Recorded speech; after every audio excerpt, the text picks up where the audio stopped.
Eden's Living TV. We're talking to Brittney Cleveland of Tell Dale me, County. Brittany, what you were just telling me.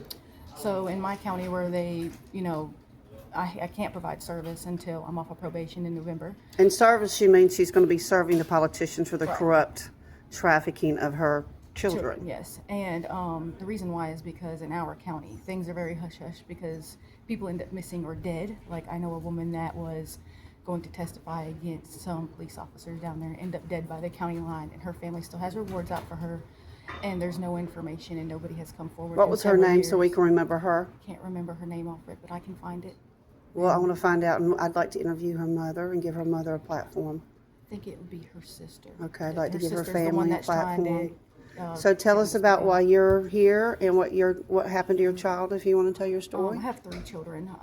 Back in 2018, my children were removed on bogus allegations of abuse or bizarre punishment. They couldn't decide which one, and then Flip a coin, right? yeah, and then In the dirty South. Yes, and then Judge Stuart K. Smith, who's actually walked off the bench during the proceeding of my case, and put back on after the Department of Justice investigated him for violating people's rights and not moving forward with cases.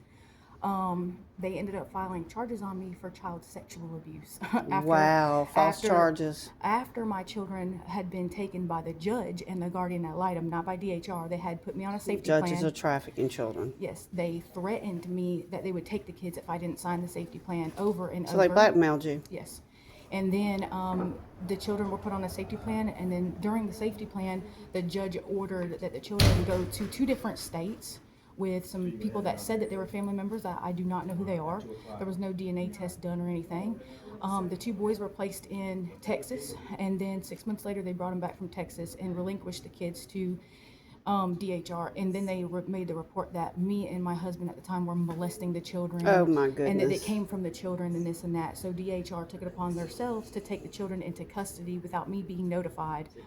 And then they were placed in foster care. 2 years later, well, in between that, my oldest son had went down to Florida with my daughter because they filed for custody of him, all on lies.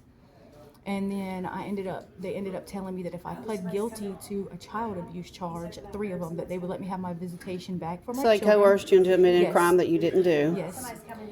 And after that, I pled guilty, and they terminated my parental rights. So I'm here to get justice for that because my kids are locked up in Pathway for no reason because they have no placements now. And we're here with Justice Saxon, and we'll be serving the governor.